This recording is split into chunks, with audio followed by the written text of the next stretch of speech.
Item ಯಾವುದೇ ಇರಲಿ try ಮಾಡಿ ಆಚಿ ಚಿಕನ್ ಮಸಾಲ. ಅದಾದ್ಮೇಲೆ 1937ರಲ್ಲಿ ಮೂರು ಜನ ನಾಯಕರ ಒಂದು ಸಮಿತಿ ಮೇಡಮ್, ಕಾರ್ಯಕಾರಿ ಸಮಿತಿ ರಚನೆ ಮಾಡ್ತಾರೆ. 1937ರ ಒಂದು ಕಾಂಗ್ರೆಸ್ ಕಾರ್ಯಕಾರಿ ಸಮಿತಿ. ಆ ಸಮಿತಿನಲ್ಲಿ ಯಾರ್ಯಾರು ಇರ್ತಾರೆ? ಮುಖ್ಯವಾಗಿ ಮೌಲಾನಾ ಅಬ್ದುಲ್ ಕಲಾಂ ಆಜಾದ್, ಈ ದೇಶದ ಮೊಟ್ಟ ಮೊದಲ ಶಿಕ್ಷಣ ಸಚಿವ. ಜವಾಹರ್ಲಾಲ್ ನೆಹರು, ಈ ದೇಶದ ಮೊದಲ ಪ್ರಧಾನಮಂತ್ರಿ. ಅದಾದ್ಮೇಲೆ ಸುಭಾಷ್ ಚಂದ್ರ ಬೋಸ್. 3 ಜನ ಸಮಿತಿ ಯಾವಾಗ ಈ ಗೀತೆ ಅಂದ್ರೆ ಈ ಒಂದು ಸ್ಟ್ಯಾಂಜವನ್ನ ತೆಗೆದಾಕಿದ್ರು, ಆ ಸ್ಟ್ಯಾಂಜವನ್ನು ಹೇಳ್ಬಿಡ್ತೀನಿ, ವೀಕ್ಷಕರು ತಿಳ್ಕೊಬೇಕು. ತ್ವಯಾ ಹಿ ದುರ್ಗ ದಶಪ್ರಹಣ ಧಾರಿಣಿ, ಕಮಲ ಕಮಲದಲ ವಿನಾರಿಣಿ, ವಾಣಿ ವಿದ್ಯಾದಾಹಿನಿ. ನೀನೇ 10 ಆಯುಧಗಳಿಗೆ ಹಿಡಿದಿರುವ ದುರ್ಗಾ ದೇವಿ, ನೀನೇ ಕಮಲದ ಮೇಲಿರುವ ಲಕ್ಷ್ಮೀ ದೇವಿ, ಜ್ಞಾನ ಮತ್ತು ವಿದ್ಯೆಯನ್ನು ನೀಡುವವಳು. ಈ ಗೀತೆಯನ್ನು ತೆಗೆದುಹಾಕಿದ್ರು 1937ರಲ್ಲಿ. ಅದರ ವಿರುದ್ಧವಾಗಿ ಮಾತನಾಡಿದ್ದಾರೆ ಯಾರು? ಇದೇ ಜಿನ್ನಾ, ಮೊಹಮ್ಮದ್ ಅಲಿ ಜಿನ್ನಾ ನೇರವಾಗಿ ಹೇಳ್ತಾರೆ, 1930ರ ದಶಕದಲ್ಲಿ ದೇವಿ ರೂಪಕಗಳನ್ನ ನಾವು ವಿರೋಧಿಸ್ತೀವಿ, ಧಾರ್ಮಿಕ ಭಾವನೆಗೆ ಧಕ್ಕೆ ಆಗಿದೆ ಅಂತ ಹೇಳ್ತಾರೆ. ಅಂದ್ರೆ ಇವರಿಗೆ ಈಗ ಆ ಸ್ಟ್ಯಾಂಜವನ್ನ ಕಿತ್ತಾಕಿದ್ದು ಜಿನ್ನಾನ ಒಂದು ಹೇಳಿಕೆ ಮೇಲೆ, ಜಿನ್ನಾನ ಒಂದು ಆಸೆ ಮೇಲೆ. ಅದಾದ್ಮೇಲೆ ಮೌಲಾನಾ ಅಬ್ದುಲ್ ಕಲಾಂ ಅವರ ಆಸೆ ಮೇಲೆ, ಅದಾದ್ಮೇಲೆ ಜವಾಹರ್ಲಾಲ್ ಅವರ ಹೇಳಿಕೆ ಮೇಲೆ. ನೀವು ಕೇಳಬಹುದು ಸುಭಾಷ್ ಚಂದ್ರ ಬೋಸ್ ಇದ್ರಲ್ಲ ಕಮಿಟಿನಲ್ಲಿ ಅಂತೇಳಿ. ಸುಭಾಷ್ ಚಂದ್ರ ಬೋಸ್ ಈ ಗೀತೆಗೆ ಪರನೂ ಮಾತಾಡಲಿಲ್ಲ, ವಿರೋಧನೂ ಮಾತಾಡಲಿಲ್ಲ. ಅವ್ರು ಹೇಳಿದಿಷ್ಟೇ, ಗೀತೆಗೆ ನನ್ನ ಕಡೆಯಿಂದ ಗೌರವ ಇದೆ, ಆದರೆ ಸಮಿತಿಯ ಒಂದು ತೀರ್ಮಾನಕ್ಕೆ ನಾನು ಒಪ್ಕೊಳ್ತೇನೆ ಅಂತ ಹೇಳ್ತಾರೆ. ಸೊ ಇವತ್ತು ಅಲ್ಲಿ ಆಗಿರ್ತಕ್ಕಂಥ 2 ಅಪಮಾನಗಳು, ಅಲ್ಲಿ ಹೋಗಿರ್ತಕ್ಕಂಥ ಆ ಸ್ಟ್ಯಾಂಜಗಳನ್ನ ಇವತ್ತು ಸೇರಿಸಬೇಕು ಅಂತೇಳಿ ನರೇಂದ್ರ ಮೋದಿ ಅವರು ತೀರ್ಮಾನ ತೆಗೆದುಕೊಂಡಿದ್ದಾರೆ ಮೇಡಮ್. ಮತ್ತೆ ಸ್ವತಂತ್ರ ಬಂದ ನಂತರ ತುಂಬಾ ಬಾರಿ ಈ ಒಂದು ಒಂದೇ ಮಾತರಂಗ ಅಪಮಾನ ಮಾಡ್ತಲೇ ಬರ್ತಾ ಇದ್ದಾರೆ. ಒಂದು ಸಮಾವೇಶದಲ್ಲಿ ಸ್ವತಃ ಸಿದ್ದರಾಮಯ್ಯನವರು ಇದರ ವಿರುದ್ಧವಾಗಿ ಮಾತನಾಡ್ತಾರೆ. 2022ರಲ್ಲಿ ಕಾಂಗ್ರೆಸ್ ಕಚೇರಿಯಲ್ಲಿ ನಡೆದ ಸಂವಿಧಾನ ದಿನಾಚರಣೆಯಲ್ಲಿ ಸಿದ್ದರಾಮಯ್ಯ ಒಂದೇ ಮಾತರಂ ಹಾಡದಂತೆ ಸೂಚನೆ ನೀಡ್ತಾರೆ. 2022 ನೀವೆಲ್ಲ ವಿಡಿಯೋನೆಲ್ಲ ಗಮನಿಸಿದಿರಿ. ಇನ್ನು ವೇಣುಗೋಪಾಲ್ ರವರು 2018ರಲ್ಲಿ ಕಾಂಗ್ರೆಸ್ ಕಾರ್ಯಕ್ರಮದಲ್ಲಿ ಒಂದೇ ಮಾತರಂ ಗೀತೆಯನ್ನು ಅರ್ಧಕ್ಕೆ ನಿಲ್ಲಿಸಬೇಕು ಅಂತ ಹೇಳ್ತಾರೆ. ಈ ರೀತಿ ಕಾಂಗ್ರೆಸ್ ಅಪಮಾನ ಮಾಡ್ತಾ ಮಾಡ್ತಾ ಮಾಡ್ತಾ ಮಾಡ್ತಾ ಒಂದೇ ಮಾತರಂ ಸಂಪೂರ್ಣವಾಗಿ ಮುಗಿಸ್ಬೇಕು ಅಂತ ಹೊರಟಿತ್ತು. ಆ ಒಂದೇ ಮಾತರಂ ಇವತ್ತು ಸ್ವಾತಂತ್ರ್ಯ ಸಿಕ್ಕಿದೆ. ಮತ್ತೆ ಇವತ್ತು ಇವ್ರ ಉದ್ದೇಶ ಏನು ಅಂತಂದ್ರೆ, ಒಂದು ಕೋಮಿಗೆ ನೋವಾಗುತ್ತೆ, ನಾವು ತುಷ್ಟೀಕರಣ ರಾಜಕಾರಣ.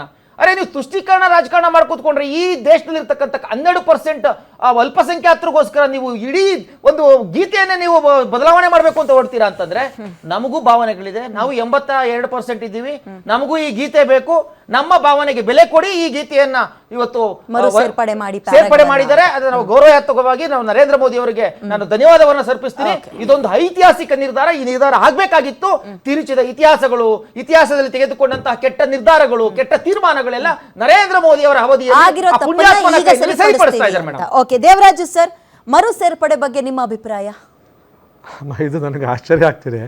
ಯಾಕೆಂದರೆ ಈಗ 150 ವರ್ಷ ಆಯಿತು ಈ ಒಂದು ಗೀತೆಯನ್ನು ಬರೆದ ನಂತರ.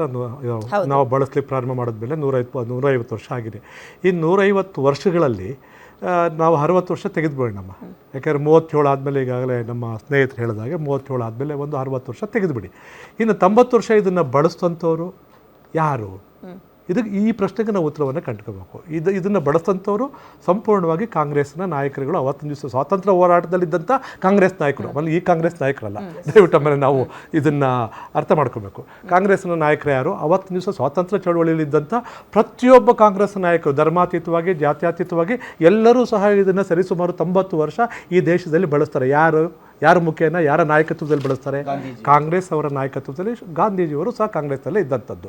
ಸೊ ಅಷ್ಟರ ಮಟ್ಟಿಗೆ ನೀವು ಬಳಸಿ ಈ ದೇಶಕ್ಕೆ ಸ್ವಾತಂತ್ರ್ಯವನ್ನು ತಂದುಕೊಡ್ತಕ್ಕಂತಹ ಒಂದು ಕ್ರಿಯಾಶಕ್ತಿಯನ್ನು ಉದ್ದೀಪನಗೊಳಿಸ್ತಕ್ಕಂತಹ ಈ ಒಂದು ಹಾಡನ್ನು ನೀವು ಭಾಳಷ್ಟು ಪವಿತ್ರವಾಗಿ ಬಳಸಿ ನಾಡಿಗೆ ಸ್ವಾತಂತ್ರ್ಯವನ್ನು ತಂದುಕೊಟ್ಟಿದ್ರಲ್ವ. ಸೊ ಈಗ ಇದರಲ್ಲಿ ನಿಮಗೆ ಯಾಕೆ ಇರಿಮೆ ಮತ್ತು ಕೀಳಿರಿಮೆಗಳನ್ನು ನೀವು ಎಣಿಸುವಂಥ ಪ್ರವೃತ್ತಿ ಬರ್ತಿದೆ? ಮೊದಲು ಬಳಸಿದ್ರಲ್ಲ ನೀವು 90 ವರ್ಷ, 1 ವರ್ಷ ಎಲ್ಲ ಬಳಸಿರೋದು, ಸರಿಸುಮಾರು 1 ಶತಮಾನಗಳ ಕಾಲ ನೀವು ಬಳಸಿರೋವಂಥದ್ದು.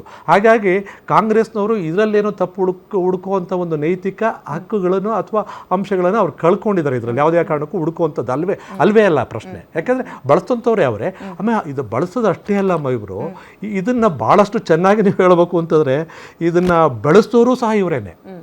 ಆ ಕ್ರೆಡಿಟ್ ಅವ್ರಿಗೆ ಕೊಡ್ತೀನಿ. ನನ್ನ ಮಿತ್ರರು ಒಪ್ತಾರೋ ಇಲ್ವೋ ಗೊತ್ತಿದ್ದಿಲ್ಲ. ಇದನ್ನು ಬಳಸಿ ಮತ್ತು ಬೆಳೆಸೋಂಥವ್ರು ಸಹ ಕಾಂಗ್ರೆಸ್ನವ್ರು. ಆ ಕ್ರೆಡಿಟು ಸಹ ಅವ್ರಿಗೆ ಹೋಗುವಂಥದ್ದೇ. ಸೊ ಹಾಗಾಗಿರ್ಬೇಕಾದ್ರೆ ನೀವು ಬೆಳೆಸ್ಬಿಟ್ಟು ಬೆಳೆಸಾದ್ಮೇಲೆ ಎಲ್ಲೋ ಒಂದು ಕಡೆ ಚೂಡ್ತೀನಿ ಅಂತಂದರೆ ಇದು ಎಷ್ಟು ಮಟ್ಟಿಗೆ ಸರಿ? ಯಾಕೆ ಚೂಡ್ತೀರಿ? ಪ್ರಶ್ನೆ ಏನಿದೆ ಅಮ್ಮ, ಒಂದು ಪ್ರಶ್ನೆ ಇವರು ಒಂದು ಕಡೆ ಇದನ್ನು ಇಟ್ಕೊಳ್ಳೋಣ. ಧರ್ಮ ಜಾತಿ ಎಲ್ಲ ಈ ದೇಶದಲ್ಲಿ ಒಂದು ವಿಷಯ ಅಂತ ರಾಷ್ಟ್ರೀಯ ವಿಷಯಗಳು ಬಂದಾಗ ಎಲ್ಲವೂ ಮುನ್ನೆಲೆಗೆ ಬರ್ತವೆ.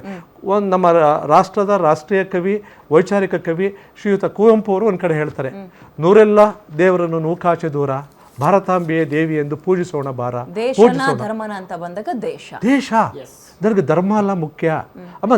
ಈಗ ದಯವಿಟ್ಟು ಇಲ್ಲಿ ನಮ್ಮ ಸಹೋದರರಿದ್ರೆ ಹೇಳ್ತಾ ಇದ್ದೆ, ನಾವು ಇವಾಗ ಅಮ್ಮ ನಾನಿದ್ರೆ ತಾನೇ ನಾನು ಗಡ್ಡ ಹೇಗೆ ಬಿಡಬೇಕು ಅಂತ ಯೋಚನೆ ಮಾಡೋದು. ಈಗ ನಮ್ಮಲ್ಲಿ ಊರಲ್ಲಿ ನಮ್ಮ ಅಜ್ಜಿ ಹೇಳೋಳು, ಸಾಬ್ರಿದ್ರಲ್ವನೇ ಗಡ್ಡ ಹೇಗೆ ಬಿಡಬೇಕು ಅಂತ ಯೋಚನೆ ಮಾಡೋದು. ಸಾಬ್ರೆ ಇಲ್ದಿದ್ಮೇಲೆ ಗಡ್ಡ ಬಿಟ್ಕೊಂಡು ಏನು ಮಾಡ್ಕೋತೀರಾ ಅಂದರೆ ಹಾಡು ಭಾಷೆಲ್ಲ ಅಮ್ಮ ನನ್ನ ಅಜ್ಜಿ ಹೇಳು, ಅವಳಿಗೆ ಎಷ್ಟು ತಿಳುವಳಿಕೆ ಇತ್ತು ಲೆಕ್ಕ ಹಾಕೊಳ್ಳಿ. ಆಕೆಗಿರೋ ತಿಳುವಳಿಕೆ ನನಗಿಲ್ವಲ್ಲ ಅಂತ ನನಗೆ ನೋವಾಗ್ತಿದೆ. ಇವಾಗ ನಾನಿದ್ರೆ ನಂತರ ದೇಶದಲ್ಲಿ ಹೀಗಿರಬೇಕು, ಆ ಧರ್ಮ ಹೀಗಿರಬೇಕು, ಈ ಜಾತಿ ಹೀಗಿರಬೇಕು, ಈ ಧರ್ಮ ಹೀಗಿರಬೇಕು ಅನ್ನೋದು ಮೊದಲು ದೇಶ ಉಳಿಸ್ಕೊಳ್ತಕ್ಕಂಥದ್ದು. ನೂರೆಲ್ಲ ದೇವರನ್ನು ನೂಕಾಚೆ ದೂರ ಭಾರತಾಂಬೆಯೇ ದೇವಿ ಎಂದು ಪೂಜಿಸೋಣ ಬಾರ. ಈ ಮಾತಿಗೆ ನಾವು ಪ್ರಾಮುಖ್ಯತೆ ಕೊಟ್ಟರು ಮಾತ್ರ ಈ ಎಲ್ಲ ವಿಷಯಗಳು ನಮಗೆ ಗೌಣ ಆಗುತ್ತೆ, ಮುಖ್ಯ ಆಗೋಲ್ಲ ನಮಗೆ ಮುಖ್ಯ ಆಗಬಾರ್ದು. ಭಾರತಾಂಬೆ ಅಂತ ಬಂದಾಗ ಆಕೆ ನನ್ನ ತಾಯಿ ದೇಶ. ಎಲ್ಲರೂ ಇದನ್ನೇ ಹೇಳು, ಮದರ್ಲ್ಯಾಂಡ್ ಅಂದ್ರೆ ಏನಂತ ಅದರಲ್ಲಿ? ಪಾಕಿಸ್ತಾನದಲ್ಲಿ ಮದರ್ಲ್ಯಾಂಡ್ ಯಾವುದು, ಅಫ್ಘಾನಿಸ್ತಾನದಲ್ಲಿ ಮದರ್ಲ್ಯಾಂಡ್ ಯಾವುದು, ಇರಾನಲ್ಲಿ ಮದರ್ಲ್ಯಾಂಡ್ ಯಾವುದು, ಅಮೆರಿಕದಲ್ಲಿ ಯಾವುದು, ಇಂಗ್ಲೆಂಡ್ ಎಲ್ಲ ಕಡೆ ಎಲ್ಲ ಮದರ್ಲ್ಯಾಂಡೇ ಅಮ್ಮ. ನಿನ್ನ ತಾಯ್ನಾಡು ಯಾವುದು ಅಂತಾನೆ ಕೇಳೋದು. ನೀವು ಪ್ರಪಂಚದ ಯಾವುದೇ ಮೂಲೆಗೆ ಹೋದ್ರು ನಿಮ್ಮನ್ನು ಕೇಳುವಂಥ ಪ್ರಶ್ನೆ ನಿನ್ನ ತಾಯ್ನಾಡು ಯಾವುದು, ವಾಟ್ ಈಸ್ ಯುವರ್ ಮದರ್ಲ್ಯಾಂಡ್ ಅಂತ. ಹಾಗಾಗಿ ನನ್ನ ಮದರ್ಲ್ಯಾಂಡ್ ಯಾವುದು ಅನ್ನೋದನ್ನು ಕುವೆಂಪು ಅವರು ಬಹಳ ಸ್ಪಷ್ಟವಾಗಿ ಹೇಳ್ತಾರೆ. ನಿನ್ನ ಧರ್ಮ ನಿನ್ನ ಮನೆ ಒಳಗಡೆ, ವಸ್ತೊಳಗಡೆ. ಹೊರಗಡೆ ಬಂದಾಗ ಈ ದೇಶಕ್ಕೇನು ಅಮ್ಮ. ಈ ದೇಶದಲ್ಲಿ ಈಗ ರಾಜೇಂದ್ರ ಪ್ರಸಾದ್ ಅವರು ಡಾಕ್ಟರ್ ರಾಜೇಂದ್ರ ಪ್ರಸಾದ್ ಅವರು 1950 ಜನವರಿ 24 ತಾರೀಕು ಎರಡನ್ನೂ ಅಂಗೀಕರಿಸ್ತಾರೆ. ಒಂದನ್ನು ಅಂಗೀಕರಿಸಲ್ಲ.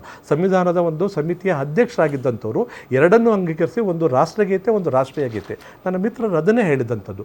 ಎರಡಕ್ಕೂ ಸಹ ನಾನು ಸಮನಾದ ಗೌರವವನ್ನು ಕೊಡ್ತೀವಿ ಅಂತ ಹೇಳ್ತಾರೆ. ದಾಖಲೆಯಲ್ಲಿ ಇದೆಯಮ್ಮ, ಇದು ಸಮನಾದ ಗೌರವ ಕೊಟ್ಟಿದ್ದೀವಿ ಇವಾಗ.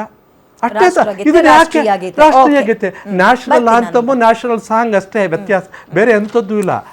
ಹಾಗಾಗಿ ಇದಕ್ಕೆ ಯಾಕೆ ಇಲ್ಲದೆ ಇರೋದನ್ನು ನೀವು ಒಂದು ಸೃಷ್ಟಿ ಮಾಡಿಕೊಂಡು ಅದಕ್ಕೊಂದಷ್ಟು ಸೇರಿಸ್ಕೊಂಡು ದೇಶದಲ್ಲಿ ಇದೊಂದು ಸಮಸ್ಯೆ ಸಾಕಷ್ಟು ಇವೆ ಅಮ್ಮ, ಅದ್ರ ಬಗ್ಗೆ ಮಾತಾಡುವ.